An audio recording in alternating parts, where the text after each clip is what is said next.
por la inmadurez renal y el entorno clínico. Vamos a hacer punto por punto. En cuanto a la edad gestacional, como ya les mencioné, más importante es la edad gestacional que el peso, ¿ya? Ahora, el agua corporal total, ¿no? Por ejemplo, en el feto es 90% de agua. En un recién nacido es de 80% y va disminuyendo conforme avanza la edad, ¿no? Un niño va a ser 70%, un adulto de 60 a 65% y un anciano 50 a 55%. Entonces, nosotros vamos a estudiar aquí, ¿no? La variación. Y dentro de esto todavía va a variar en prematuros y a término, ¿no? Varía el porcentaje de agua corporal total. Como les decía, el agua corporal total está compuesto por líquido, agua en el líquido intracelular y en el líquido extracelular. Obviamente intracelular en la célula, extracelular hay dos compartimientos, ¿no? El volumen intersticial y el volumen plasmático. Entonces, como ustedes verán aquí, en el feto, por ejemplo, el líquido extracelular se encuentra en mayor porcentaje, ¿no? 65% frente a un 30% de líquido intracelular. En el prematuro, ya como que va disminuyendo el extracelular, pero siempre es mayor que el intracelular. El recién nacidos a término, igual, el extracelular es mayor que el intracelular, y posteriormente, esto en la adultez se invierte, ¿no? El extracelular es menor y el intracelular es en mayor porcentaje. Hay que tener en cuenta eso, ¿no? Y tener en cuenta sobre todo que un prematuro tiene mayor cantidad de agua corporal total. No, como vemos aquí, no dice, después del nacimiento hay una diuresis fisiológica del agua extracelular, ¿no? Que resulta en una pérdida de peso, ¿no? De 15% en recién nacidos pretérmino y 10% en recién nacidos a término. Es por eso que pierden esa cantidad de peso. ¿Y a raíz de qué pierden? El agua extracelular. Entonces no hay forma, ¿no? de evitar esa pérdida que siempre a veces se les pregunta, ¿no? ¿Cuánto de peso ha perdido en el primer día? Obviamente que no tiene que perder más de estos porcentajes. Este es lo máximo que debe de perder, ¿no? Más o menos entre el cuarto o quinto día debemos estar con una pérdida de peso, un prematuro del 15% y una nacido a término un 10%. ¿Por qué? A raíz del agua extracelular. Ahora, existen tres fases, ¿no? Existen tres fases, ¿no? Consistentes de cambios de agua y de sodio según el día de vida. Por ejemplo, hay una fase prediurética que está en el primer día de vida, y es una fase oligúrica, o sea, el bebito orina poco. Luego viene la fase diurética y natriurética, ¿no? Que es entre segundo y tercer día. Entonces vamos a tener un incremento de la diuresis y también pérdida de sodio, ¿no? Esto por la absorción del líquido pulmonar, ¿ya? Y un aumento del volumen también extracelular. Esto conduce a un aumento en la producción de orina. Y la fase postdiurética, que es entre el cuarto o quinto día, esto va a ser variada, depende de los cambios de la ingesta de líquido, ¿no? Por eso que nosotros tenemos que hacer controles de recién nacido a las 48 a 72 horas posterior al alta para ver, ¿no? Que no haya mucha pérdida de peso en los días siguientes, ¿no? Porque de repente le damos de alta no hay un buen aporte de líquidos y van a perder más peso de lo normal y esto podría llevarnos a una deshidratación hipernatrémica, que es lo más frecuente, ¿no? Por eso el control al alta debe ser entre 48 a 72 horas posterior al alta. Vamos a ver los cambios fisiológicos de la función renal ahora, ¿no? ¿Cuáles son los cambios? La función renal neonatal varía, ¿no? Debido a los siguientes factores, sobre todo la inmadurez del desarrollo y los cambios hemodinámicos postnatales, ¿no? La inmadurez del desarrollo, la función renal mejora con el aumento de la edad gestacional, obviamente. Ahora, la inmadurez del desarrollo, especialmente en el bebé prematuro, va a afectar las siguientes funciones renales, ¿no? Lo que va a provocar un desequilibrio de agua electrolitos. O sea, la tasa de filtración glomerular, por ejemplo, no va a estar disminuida. La capacidad para concentrar orina también no concentra bien todavía el riñón porque es inmaduro. Y la reabsorción tubular de sodio y bicarbonato también está disminuida y la secreción de potasio e hidrógeno va a estar incrementada. En este caso también va a estar alterada. Vamos a ir viendo. En cuanto a la tasa de filtración glomerular, dice, ¿no?, que a las 35 semanas de edad gestacional va a haber ya entre 0,6 y 1,2 millones de nefronas en cada riñón. O sea, prácticamente ya vamos a tener a lo que es semejante a un adulto, ¿no? Un adulto, 1 millón, existe 1 millón de nefronas por cada riñón. No, pero eso sucede a las 35 semanas de edad gestacional. Como resultado, vamos a tener que la tasa de filtración glomerular en recién nacidos prematuros con menos de 35 semanas va a ser baja, porque va a tener menos nefronas, ¿no?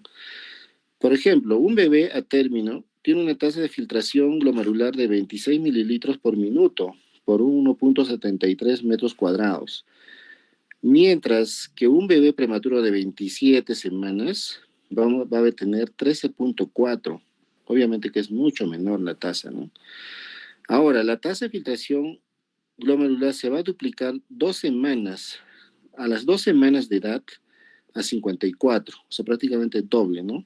En comparación con la tasa de filtración glomerular de 16,2 para un recién nacido de 27 semanas.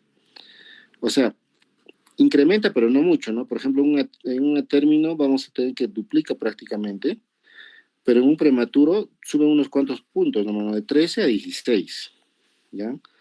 Entonces demora más, ¿no?, en recuperar su tasa de filtración glomerular. Ahora, la tasa de filtración glomerular se mide clínicamente, ¿no?, por valores de creatinina sérica, ¿ya? ¿Cómo medimos? ¿Cómo hacemos el cálculo de esa tasa de filtración glomerular, no?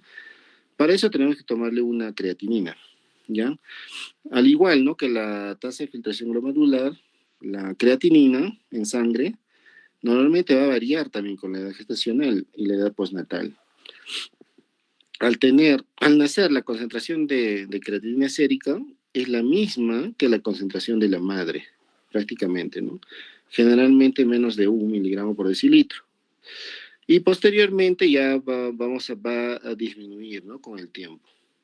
Entonces, como que si tú le tomas una creatinina al bebito que recién ha nacido, va a ser el reflejo de la creatinina de la madre, ¿no? Entonces, por ejemplo, el segundo, tercer día recién vamos a ver que sí, en realidad sí es la creatinina del bebé. Para los recién nacidos a término, la disminución es rápida, ¿no? Hasta los valores, por ejemplo, de 0,2 a 0,4, ¿ya? En la primera o segunda semana de vida. Para los prematuros, la disminución es más lenta, ¿no? Y puede tardar hasta 2 meses en alcanzar el valor inicial normal.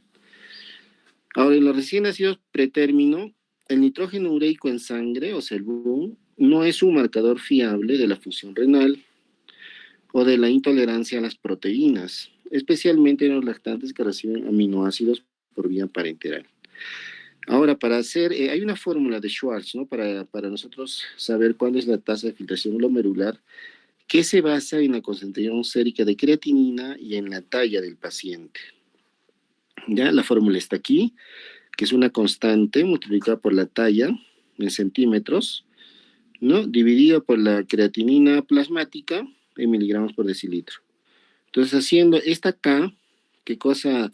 Es una constante, por ejemplo, que es 0,33 para recién nacidos y lactantes prematuros, 0,45 para recién nacidos a término y lactantes durante el primer año de vida, 0,55 para niños mayores de 1 año, 0,770 y 0,57 para adolescentes, varones o mujeres.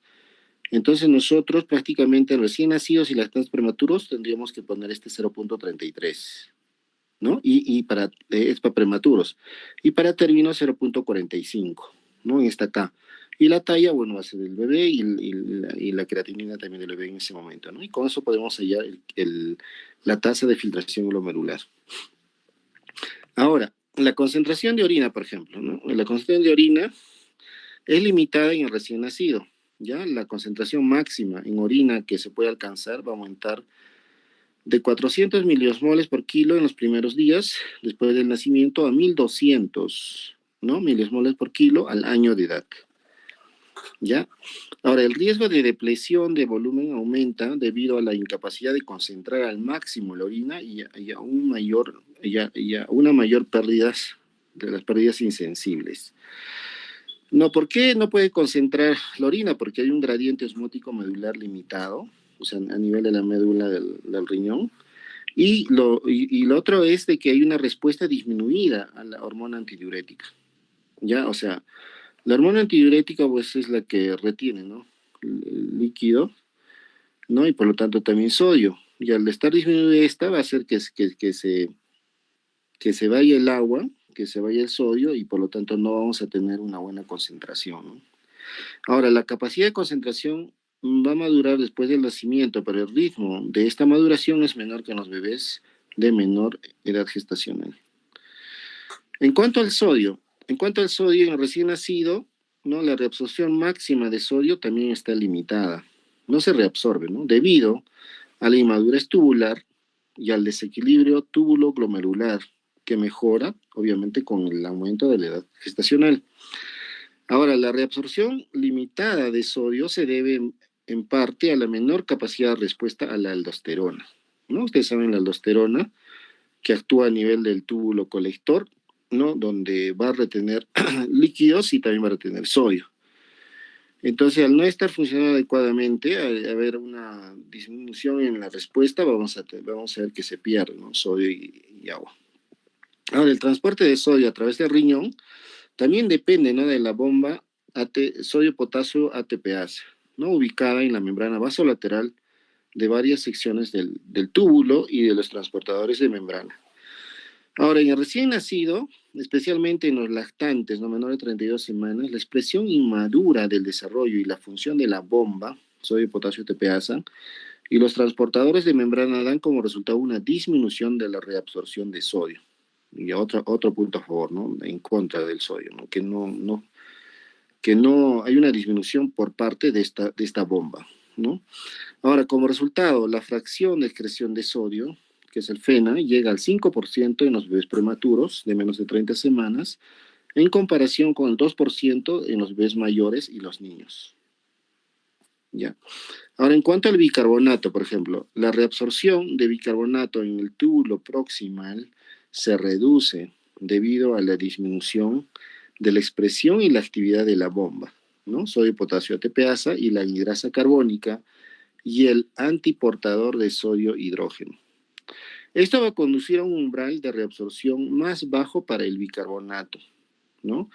Vamos a ver que el bicarbonato va a ser 19-21, normal en un recién nacido a término, y de 16 a 20 en un recién nacido pretérmino, lo que a su vez va a conducir a un nivel más bajo de bicarbonato sérico.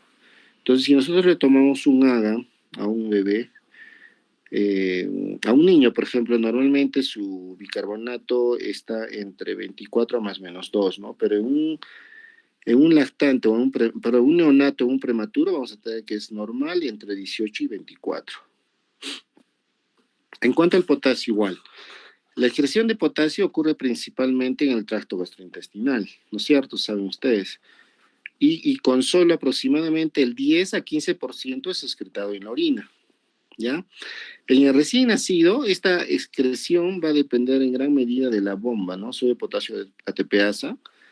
La baja excreción renal se debe a la disminución de la expresión y a la actividad de esta bomba, ¿no? La disminución de la capacidad de respuesta del riñón neonatal a la aldosterona y a la menor tasa de filtración glomerular. Como os decíamos, ¿no? La aldosterona a nivel del tubo colector elimina eso, lo que es normal la retiene sodio y agua, pero al no funcionar y elimina potasio, ¿no? Pero al no funcionar adecuadamente no va a eliminar el potasio adecuadamente.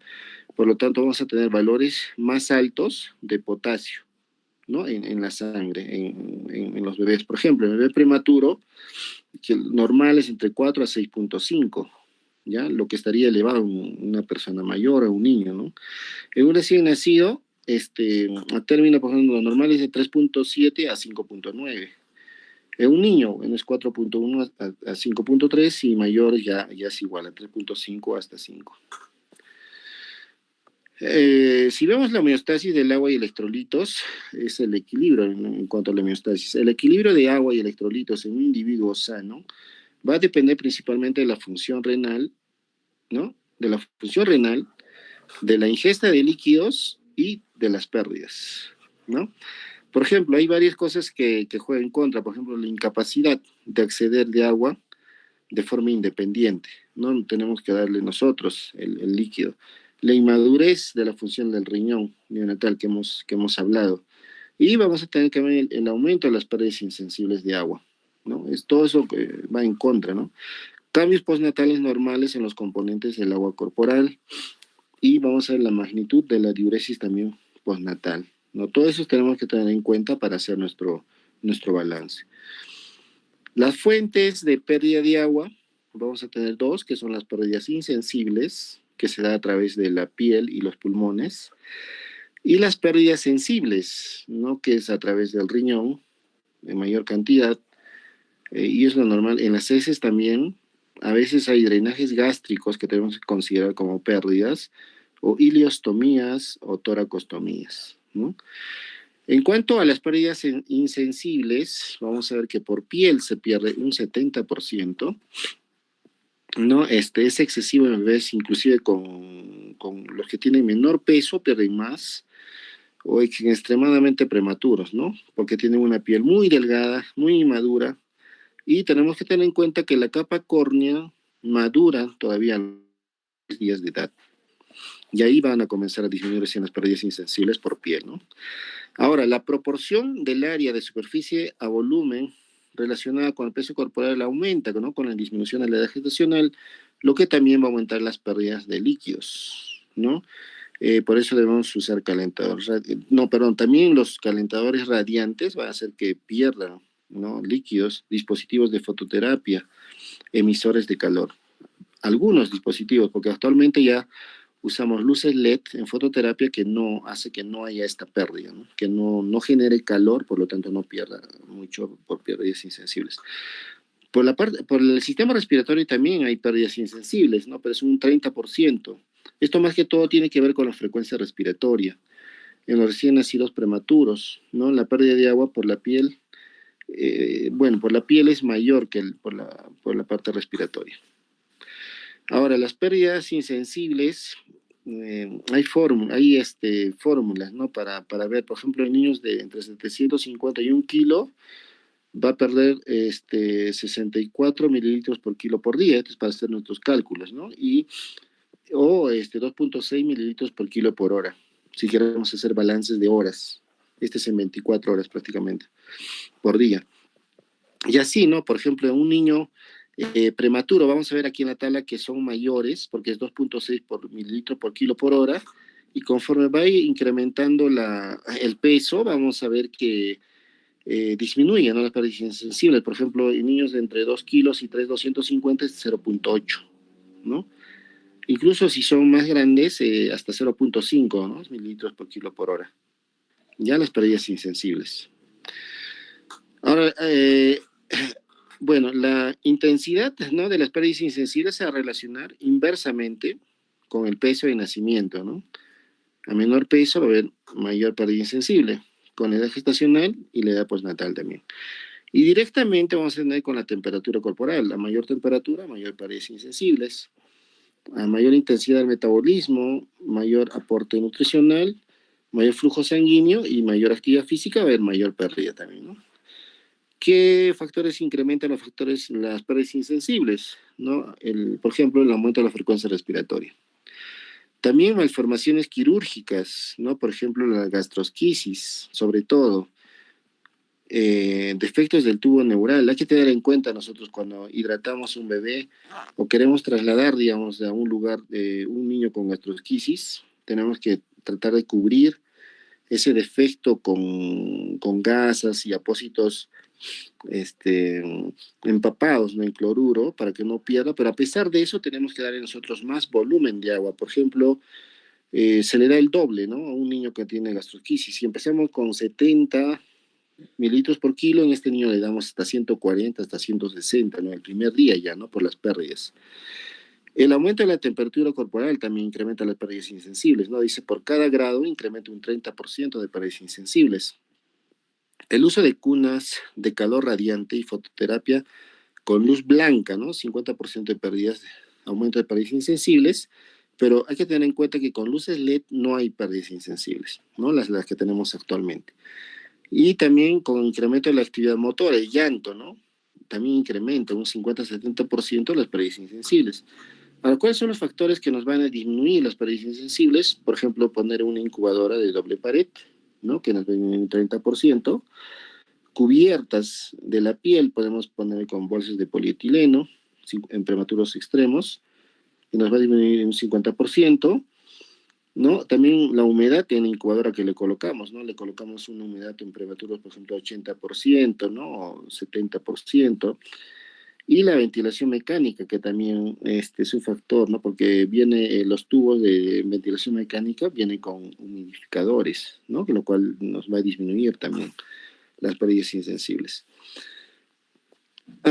Fuentes de pérdida de las pérdidas insensibles. Bueno, vamos a ver ahora las pérdidas sensibles, ¿no?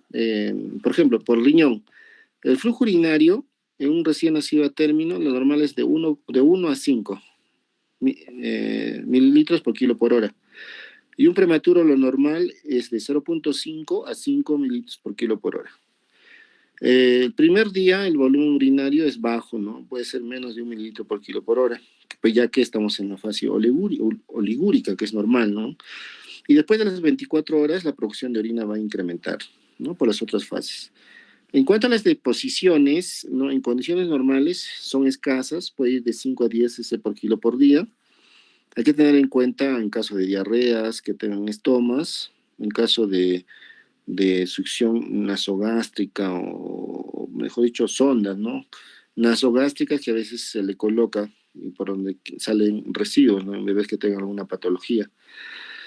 Ahora, las herramientas que para el monitoreo, por ejemplo, lo más importante es el peso corporal, ¿no? Hay que tener en cuenta que se debe medir una vez al día por lo menos el peso, o sea, en forma diaria, y en algunos casos se hace con mayor frecuencia, ¿no? Sobre todo en prematuros extremos. Y vamos a otra vez decir que hay una pérdida de peso fisiológica esperada en los primeros días de vida, los primeros 5 días en promedio, que es entre el 5 a 10% en los a término y hasta el 15% en los pretérmino. ¿Ya? El punto más bajo de peso aproximadamente se da entre el tercer y cuarto día, ¿no? Y se recupera casi el peso al nacer entre los 7 a 10 días. No, aunque un porcentaje significativo, por ejemplo, en prematuros, va a recuperar en 14 días. Ahora, hay que respetar, ¿no? Esa pérdida fisiológica. Ahora, para cuestiones de aporte hídrico, en algunos casos, el peso del recién nacido, los primeros 7 días se utiliza el peso de nacimiento, ¿no? Por ejemplo, en la primera semana, si el bebé al tercer día tú quieres darle un aporte, como está bajando, no vas a utilizar ese peso, ¿no? Que está más bajo que el de nacimiento. Tú tienes que trabajar en los primeros 7 días con el peso de nacimiento, quiere decir, ¿no? Otros continúan usando el peso corporal hasta que el peso medido supera este valor. O sea, después de los 7 días, por ejemplo, ya tomamos en cuenta si va ganando de peso, ese peso, ¿no? El peso que está ganando ya. Después de los 10 días, las pérdidas insensibles va a disminuir por la maduración de la capa córnea, ¿no? Que ya dijimos anteriormente. Ahora, va a haber inadecuadas pérdidas de peso en quienes, ¿no? Por ejemplo, cuando están deshidratados, no se le da un suficiente aporte, o va a haber pérdida pobre o nula, o al contrario, va a empezar a ganar, va a ser mayor, ¿no? El peso, por ejemplo, en casos de patologías de displasia, broncopulmonar, hemorragias intraventriculares, enterocolitis necrotizantes y ductus arterioso persistentes. En cuanto al balance hídrico, es igual, ¿no? Tenemos que ver los ingresos en los egresos, ¿no? Y tiene que haber un balance. Obviamente que esto debemos esperar que sea cero, pero no es así. En cuanto a los ingresos, tenemos ingreso en un recién nacido bioral o también podemos dar por bien endovenosa. En cuanto a los egresos, las pérdidas sensibles, que hemos visto, que es por piel, por respiración, ya, y tenemos una fórmula esta de acá abajo, y las pérdidas, no, perdón, las pérdidas sensibles son de la orina, las deposiciones, ¿no? Todo eso, y las pérdidas insensibles bajo esta fórmula. Entonces solamente tenemos que hacer una resta, ¿no? Ingresos menos los egresos. Por ejemplo, en un niño de 2 kilos, de 2 días de vida, ¿no? Quien recibió 8 tomas de 25 cc, o sea, en cada toma, de fórmula para prematuros, se calculó una diuresis mixta, o sea, mezclado con popó, durante el día, ¿no? Que es de 170. Dice, hay el balance hídrico. Entonces, ponemos a un lado los ingresos, ¿no? Volumen de vía oral en un día, calculamos las 8 tomas, 8 por 25, 200. Endovenoso no tenemos, cero porque todo es vía oral. Los egresos, ¿no? Que nos dice acá que tenía una diuresis mixta de 170, pero aquí tenemos que agregar las pérdidas insensibles, ¿no? Si tenemos entre 2 kilos, más o menos está aquí, multiplicamos, ¿no? 20 por el peso, lo cual nos da 40. Pérdidas insensibles 40 cc. Se mueve la resta, el balance hídrico nos va a salir negativo, ¿no? Menos 10 cc, que es negativo. Entonces, el balance negativo es esperable en los primeros 3 a 5 días, ¿ya? Y el balance positivo es esperable después, ¿no? A partir de los 7 días. Vamos a tener que tener ya un balance hídrico positivo. En cuanto a los líquidos de mantenimiento, el aporte hídrico que le vamos a dar en un recién nacido. No, como ustedes verán acá, los requerimientos de líquidos que se da por mililitros por kilo por día en recién nacidos va a variar de acuerdo al peso y los días de vida. Por ejemplo, un prematuro, un niño que pesa menos de 1 kilo, en el primer y segundo día el aporte es entre 90 a 120, ¿no? Mililitros por kilo por día. Al día 3 ya estamos incrementando a 140 y en mayor de 3 días ya estamos en 150, ¿no? Que casi es el tope, ¿no? Pues, aunque puede ser un poco más.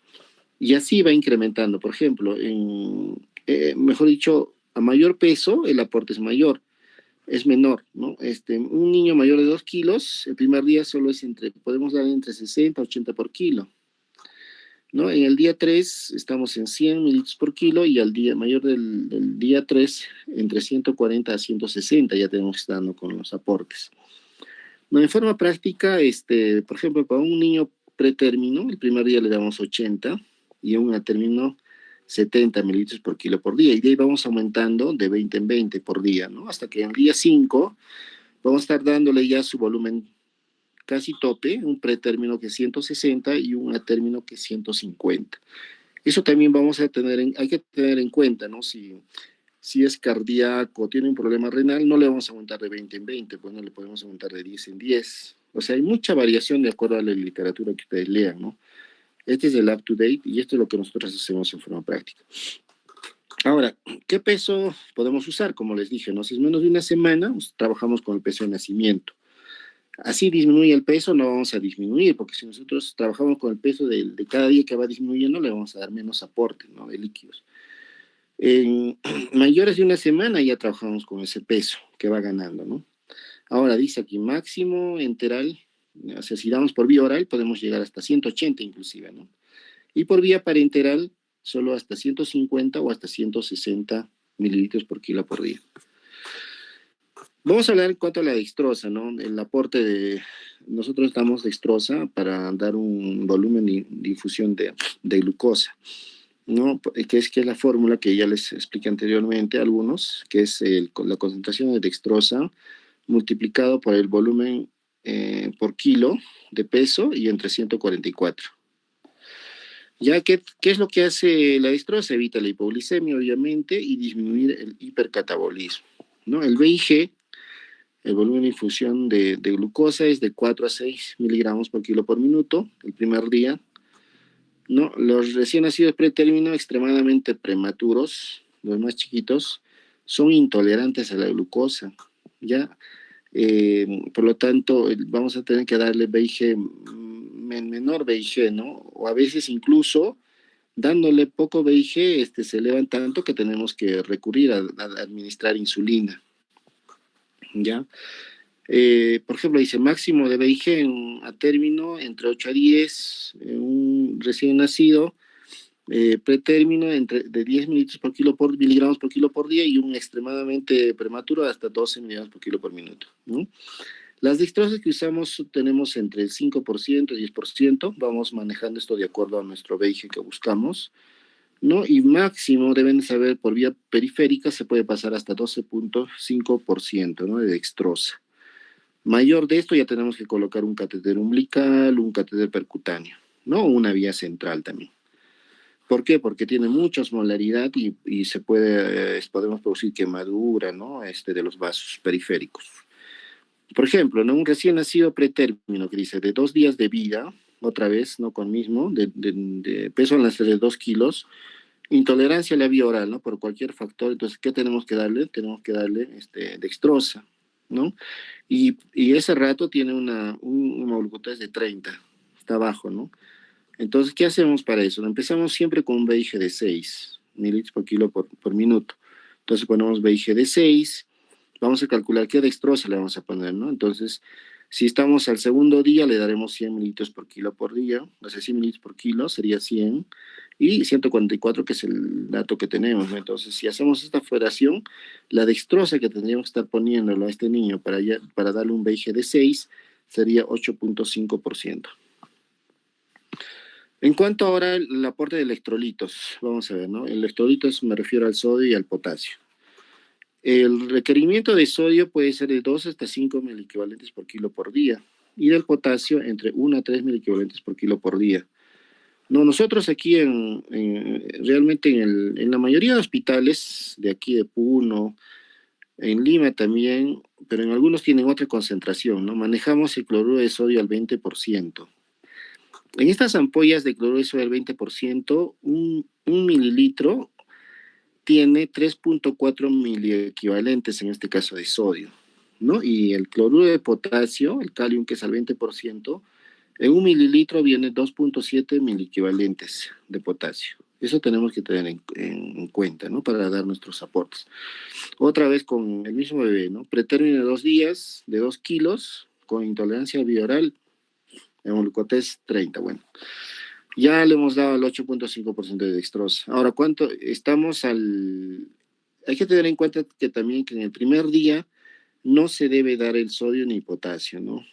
A partir del segundo día recién le agregamos el sodio y el potasio, ¿ya? He visto que en algunos sitios, primero le dan al segundo día el sodio y al tercer día le dan el potasio, ¿no? Pero se puede, si está orinando el niño, al segundo día ya se puede dar tanto el sodio como el potasio. No, nosotros nunca, al menos en la escuela del Alminar, hemos hecho así en forma distinta, ¿no? Al segundo día ya tiene 24 horas, le agregamos el sodio y potasio siempre y cuando ya haya orinado. Entonces, el volumen total que le vamos a dar a este niño, siempre, como es su segundo día y es prematuro, le damos a 100 cc por kilo por día, ¿no? Entonces le vamos a dar, si pesa 2 kilos, le vamos a dar 200 mililitros en 24 horas. Le vamos a dar un VIG de 6, ¿ya? Le vamos a dar un aporte de sodio de 3, ¿no? Porque estamos aquí en los rangos que nos dicen que podemos darle. Y le vamos a dar potasio de 2, que es lo basal con lo que se empieza, ¿no? Siempre 3, 2. Entonces, por ejemplo, si le damos el sodio a 3, vamos a tener por el peso, ¿no? 3 por 2, va a ser 6.000 equivalentes que van a necesitar en 24 horas, ¿ya? Y potasio, 2 también, 2.000 equivalentes que le estamos dando, por el peso serían 4. Ya, entonces, si tenemos nosotros 6.000 equivalentes, vamos a dividir esto, porque sabemos que un cc, aquí vemos que un cc y 3.4, ¿no? 1.000 equivalentes de sodio. Entonces, si queremos darle 6.000 equivalentes, dividimos 6 entre 3.4, nos va a salir, ¿tienen calculadora? A ver, participen todos. Si tienen la calculadora, iba a poner 6 entre 3.4, 1.7 más o menos nos sale, ¿no? Pero ese es en 24 horas, en volumen total. Ya, igual abajo, ¿no? 4.000 equivalentes tenemos que darle, pero sabemos que un cc, aquí, un cc tiene 2.7 mil equivalentes, ¿no? Entonces dividimos el 4 entre 2.7, ¿no? 4 entre 2.7, 1.4 tenemos, ¿no?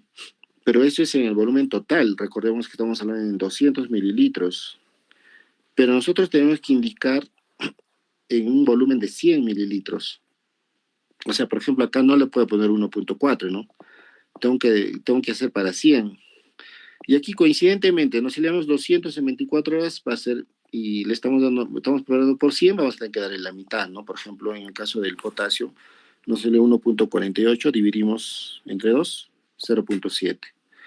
Y el sodio, que nos salió 1 punto, algo así, espera, 6 entre 3.4, nos salió 1.7, pero tenemos que dividir en 2 porque lo vamos a hacer así, y 0.8.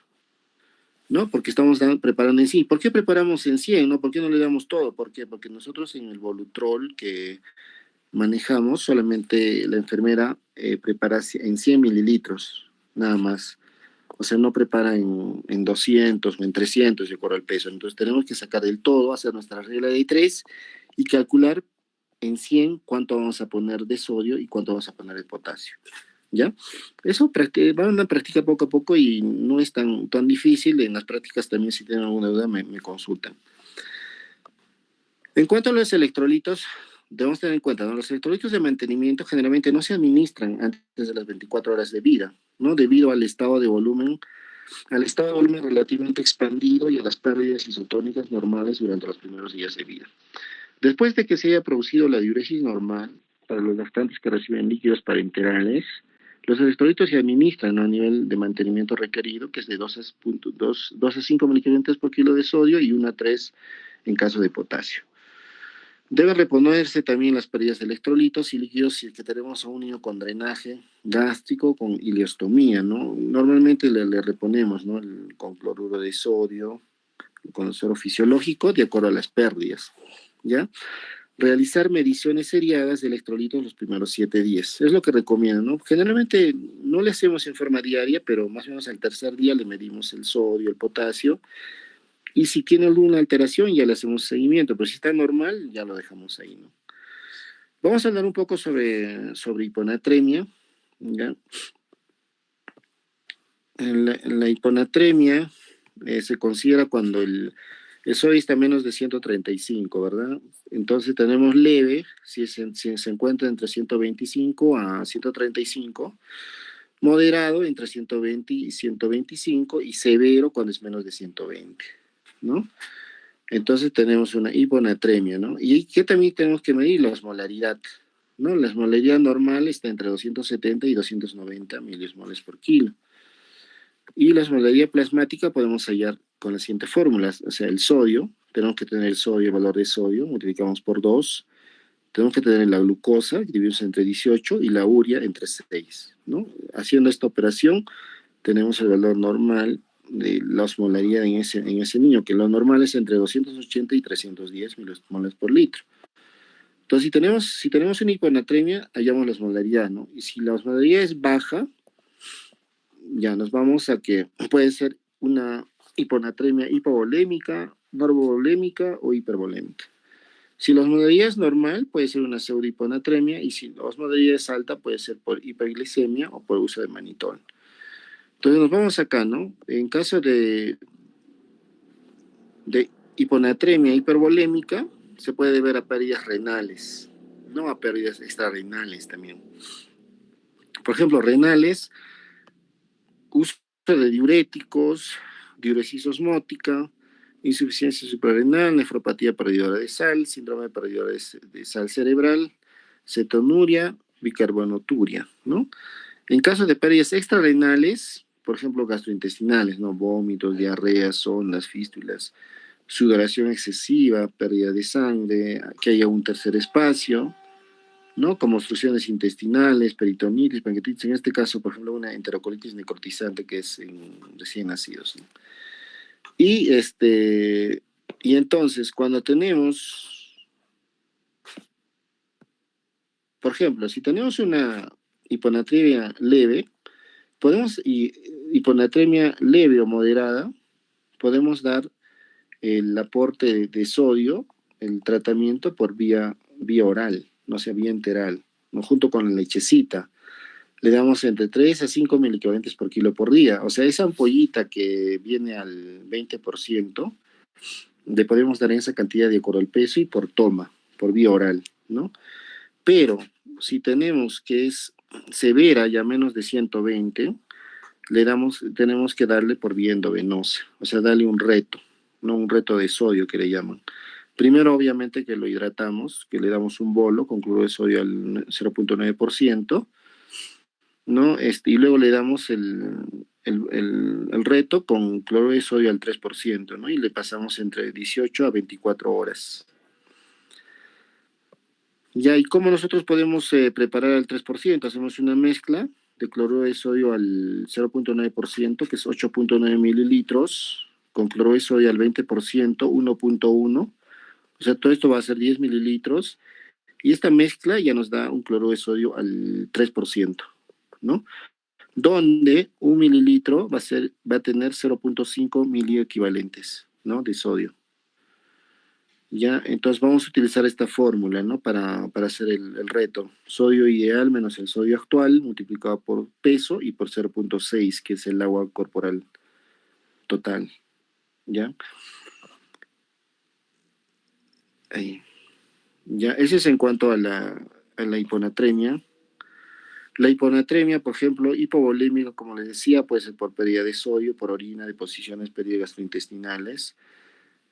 Falta de aporte de sodio, uso de diuréticos, diuresis osmótica, presencia del tercer espacio, por ejemplo, la enterocolitis necrotizante, enteropatías para iones de sal, una hiponatremia normovolémica, que es la dilucional, puede ser un síndrome de inadecuada secreción de hormona antidiurética, exceso de aporte hídrico, ¿no? Los factores que principalmente causan son el SIAD, ¿no? Son el dolor, la administración de opioides, hemorragia intraventricular, asfixia, meningitis, neumotórax y ventilación a presión positiva. Esto nos puede causar una secreción inapropiada de la hormona antidiurética. Hiponatremia hipervolémica, por ejemplo, se puede haber insuficiencia cardíaca, sepsis con gasto cardíaco disminuido, enterocolitis necrotizante, drenaje linfático alterado, parálisis neuromuscular y se sugiere manejo con restricción de volumen y furosemida, ¿no? En caso de hiponatremia hipervolémica. Si nosotros vemos, ¿no? Que hay la osmolaridad está alterada, nos vamos a dar cuenta que hay hiponatremia hipervolémica. En este caso vamos a restringir el volumen y dar furosemida, ¿no? Para que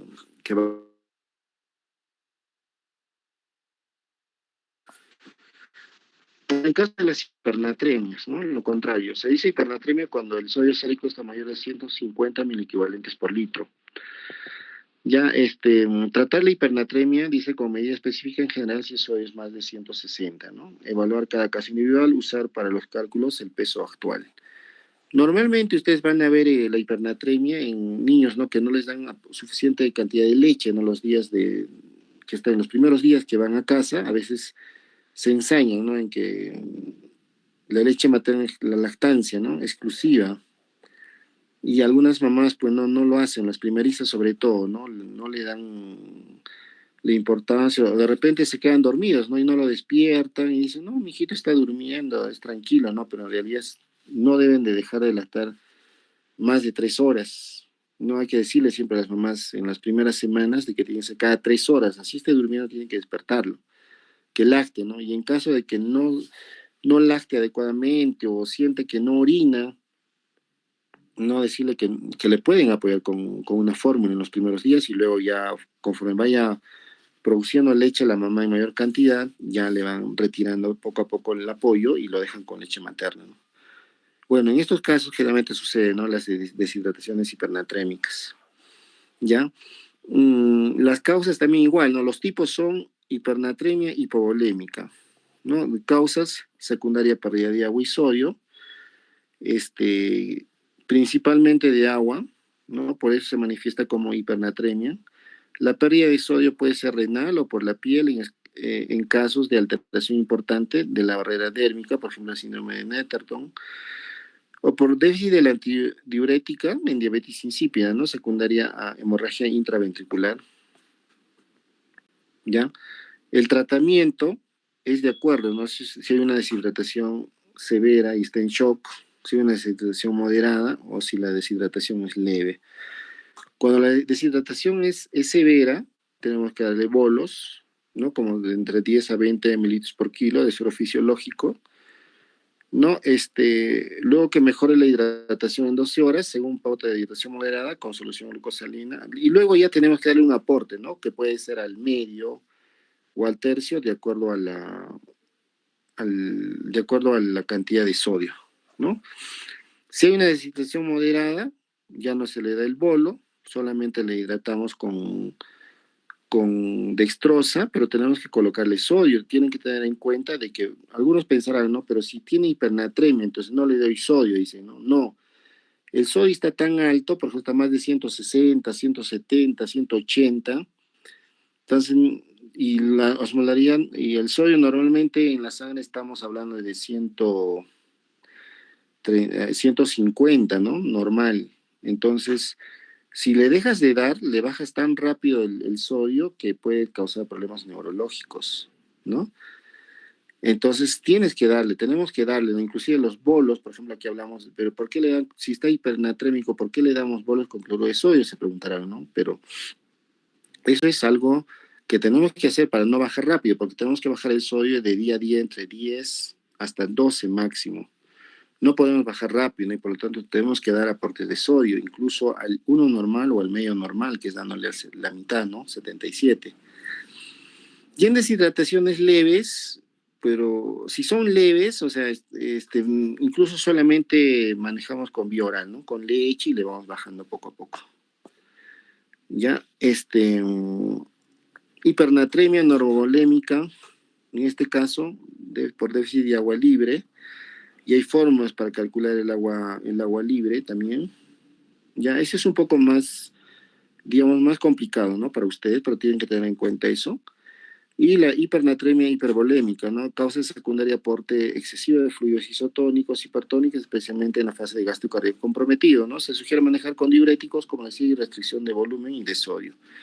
Controlar en estados hipernatrémicos la glucosa, la calcemia, dado que pueden asociarse a hiperglicemia e hipocalcemia. Ahora hablando de la hipocalemia, ¿no? Hipocalemia sabemos que es menos de 3.5 equivalentes por litro. Y también igual, ¿no? Hay leve, moderada o severa, ¿no? Considerando severa, menos de 2.5 equivalentes por kilo por día. Entonces, aquí deben tener en cuenta que si es leve o moderado, también podemos dar aporte por vía oral o incrementar en endovenoso, pero en caso de que sea severo, ya tenemos que dar los retos. Ya eso tienen que tener en cuenta. Ahora, las causas pueden ser por déficit de aportes o por aumento de las pérdidas renales, digestivas o otro tipo de pérdidas. No, en caso de leve y moderada, como les decía en ambas, podemos aumentar el aporte enteral, o sea, por en vía oral o parenteral, ¿no? Al líquido que le estamos dando, digamos, en forma diaria, le podemos dar, digamos, sodio, ya no le damos sodio de 2 o 3, no podemos dar hasta 4 o 5, ¿no? Y en casos severos, menos de 2.5, ya tenemos que darle el reto, ¿no? Por ejemplo, el reto consiste en la dosis de 1 equivalente por kilo y le pasamos en 3 a 4 horas, ¿no? Acá dice, ¿no? Diluido según la vía que vamos a usar. Si vamos a usar una vía central, eh, podemos no exceder desde 150 a 200 equivalentes por litro. Pero si tenemos una vía periférica, podemos darle entre 50 a 80 equivalentes por litro, ¿no? Y hay que hacer los controles, claro, obviamente seriados, ¿no? En 4 horas, dependiendo. Y la dilución debe ser con agua bidestilada, no usar suero fisiológico, ¿ya? Ya que esta solución a nivel del túbulo contorneo distal va a aumentar la excreción de potasio. No usar soluciones glucosadas, también ¿no? Debido a que se estimula la secreción de insulina y por lo tanto vamos a tener que el potasio va a ingresar a la célula, ¿no? Y respetar la velocidad de 0.2 a 0.5 miliquilometros por kilo por hora. Entonces, haciendo un pequeño ejercicio, ¿no? De los retos. Por un bebé de 3 kilos, digamos, este niño de 3 kilos está con hipopotasemia. Entonces, ¿qué dice? La dosis de 0.5 a 1, ¿no? Entonces, en este caso le vamos a dar 1 equivalente por kilo. Y tiene solo vía periférica. Entonces, 3 por 1 le vamos a dar 3.000 equivalentes de cloruro de potasio, ¿no? Perdón. Ya, y como nosotros tenemos el cloruro de potasio al 20%, sabemos que un cc hay 2.5 mil equivalentes, ¿verdad? Y necesitamos darle 3.000 equivalentes. Entonces 3 entre 2.7 vamos a tener que darle 1.2 mililitros, ¿no? Del calium, del cloruro del 20%. Pero como tiene vía periférica, tenemos que dar una concentración en 1 litro, dice máximo 80 nomás, ¿no? 80 en 1 litro. en 1000 cc's. Y esos 3000 equivalentes, ¿en cuántos cc les pasamos? Nos sale una regla de 3 y nos sale con 37 mililitros, ¿ya? Entonces, ¿qué hacemos? Cogemos nuestra agua bidestilada, que es 37 mililitros, y le damos el cloruro por ciento al 20%, que es 1.2. Este preparado le damos por endovenoso en 4 horas, y luego de eso hacemos un control. En caso de hipercalemia, por ejemplo, ¿no? Cuando el potasio está muy elevado, más de 6.000 equivalentes en un término, y un extremo bajo peso al nacer, más de 6.5 se considera, ¿no?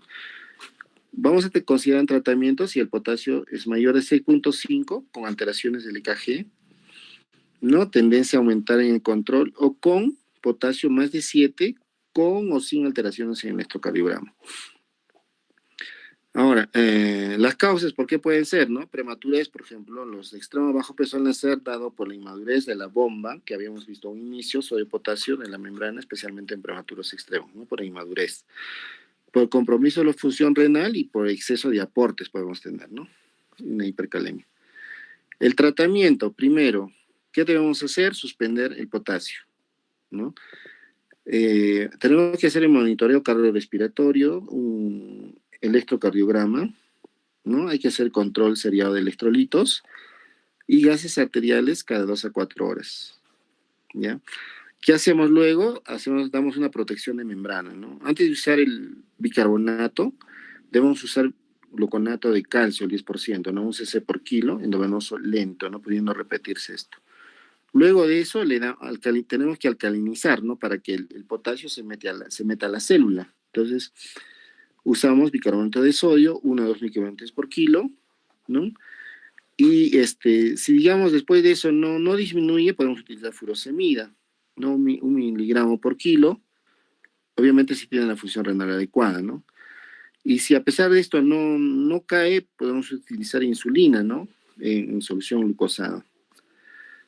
Ya, también nos recomiendan, en caso que no disminuya, usar el cayexalate en enemas, ¿no? Pero no tenemos aquí, ¿no? Y también podemos utilizar el salbutamol endovenoso, pero 4 miligramos por kilo en 5 cc de agua destilada en 30 minutos, ¿no? Pero a veces utilizamos por vía inhalatoria nosotros, ¿no? Le damos 2 por cada 4 horas y vemos bien, nos ayuda.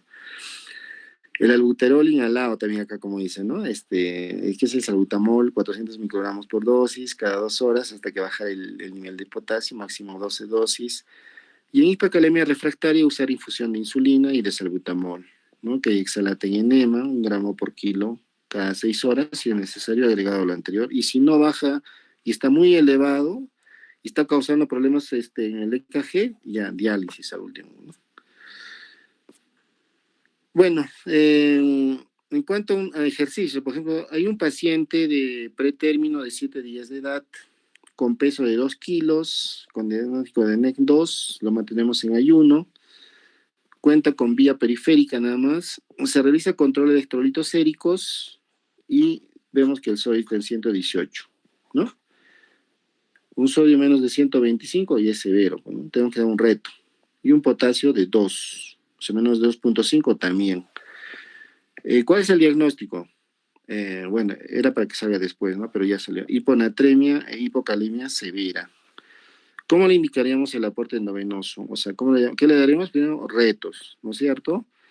Tenemos un peso que tiene 2 kilos y nuestra formulita, ¿no? El sodio medido, el sodio que queremos, esperado por el sodio medido, una resta, multiplicado por el peso, que es 2, y multiplicado por 0.6, ¿no? Que es el agua corporal total, un promedio, nos dicen de 0.6. Todo esto nos dice que el potasio que tenemos que administrar es 14 miliequivalentes, ¿ya? Entonces, ¿qué tenemos que hacer? Les dije que tenemos que buscar un aporte de cloruro de sodio al 3% y hacemos nuestro preparado, ¿no? Para 10 mililitros le dije que cloruro de sodio al 0.9% es 8.9 y cloruro de potasio 1.1. Pero como necesitamos 14 miliequivalentes, tenemos que aumentar los volúmenes. ¿no? En este caso estamos triplicando, ¿no? ¿Por qué? Porque 1 mililitro del 3% tenemos 0,5 miliequivalentes, ¿no? De sodio que les dije. Entonces tenemos que, si queremos darle 14, tenemos que concentrar este volumen, tiene que ser por lo menos 30, ¿no? O sea, 3 veces más. Entonces le damos cloruro de sodio 0,9%, 26,7, y cloruro de sodio al 20%, 3,3. Aquí tenemos 30 mililitros, por cada mililitro hay 0,5 mili equivalentes. Entonces solamente lo vamos a pasar 28 de esto, no de 30. Entonces pasar 28 cc en 18 o puede ser en 24 horas. ¿No? Acá al costado les puse, ¿no? Los valores de sodio, por ejemplo, ¿no? Acá severo menos 120. El potasio estamos 2, menos de 2 también es severo. Esta es la fórmula, ¿no? Para el reto. Sodio ideal menos el sodio actual por el peso por 0,6. El preparado estándar, ¿no? Que es 10 mililitros, es 8,9 de cloruro de suero fisiológico y de cloruro solvente por ciento 1,1. Este preparadito que ya sería el sodio el cloruro de sodio al 3%, en un cc hay 0,5 mili equivalentes, ¿ya? Y por el otro lado, ¿no? El potasio, igual, ya hicimos uno más o menos anteriormente, pero igual, pesa 2 kilos y la dosis va de 0,51, en este caso le vamos a dar 1 por kilo, ¿ya? 2 por 1 necesitamos darle 2.000 equivalentes.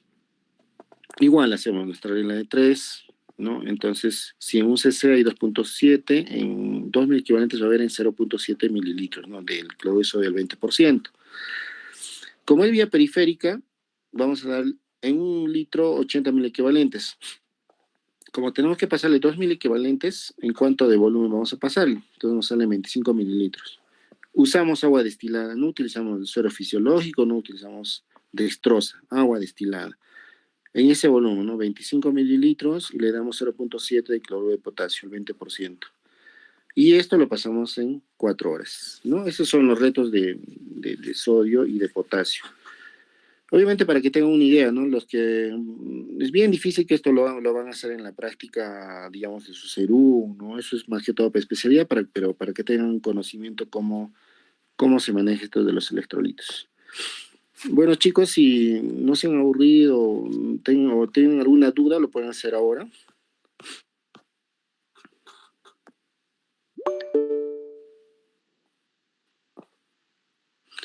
¿Alguna pregunta que tengan sobre el tema? Doctor. Sí, Joaquín, dime. Sí, bueno, doctor, tenía una pregunta, específicamente sobre cuando el recién nacido está con hidrops. Entonces, ¿en cuánto le tendremos que reducir, doctor? Mira, el aporte en los hidros, por ejemplo, es cuando están edematosos en forma generalizada, no tienen, también tienen líquido en los espacios. Solamente tenemos que darle las paredes insensibles y si orina, nada más. Ese sería el aporte. Obviamente el primer día le daremos, pues no vamos a empezar con 80 ni con 70, ¿no? Ahí empezaremos con 60, lo mínimo, ¿no? Y ver sobre todo la causa. Y ahora para el día 7 no le vamos a aumentar de 10 en 10, 20 en 20, no solamente hay paredes insensibles y le damos y orina. Eso nomás le reponemos. Es bien poquito, ¿no? Lo que tenemos que reponerle. Ese es en cardíacos también, ¿no? En cardíacos, en problemas renales también. Hay que darle aportes mínimos. Pero sí tenemos que darle, ¿no? Aportes dextrosa. El VIG ya va a ser más concentrado también, ¿no? Ok, doctor, muchas gracias.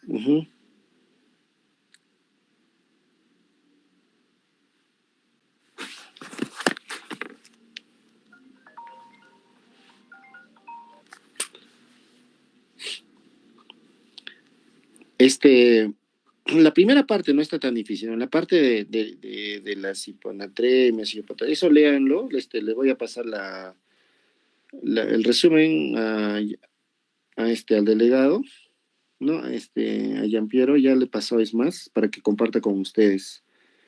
Ya nos ponemos de acuerdo para las otras clases que vamos a hacerlo en el transcurso de la semana, por favor, tenemos que avanzar. hasta el día miércoles, por lo menos hacer una más, que es la de shock y oxigenoterapia, ventilación, CPAP, todo ese tema junto, ¿no? Que son varios temas en uno. Ya, ya chicos, entonces estudien, ¿no? Lean y cualquier cosa me pueden preguntar al WhatsApp, tienen mi número, ¿no? Alguna duda que tengan. Ya, o en las prácticas también que, que tenemos. El- ya, la delegada me imagino que se va a contactar conmigo para ver el día de mañana las prácticas, ya por si acaso, para el grupo que me toca. Ya no están haciendo prácticas. Siguen, ¿no? Sí, seguimos, doctor. Seguimos. El lunes 10 mañana en el Seguro, por favor, en Salcedo, a las 8 en punto.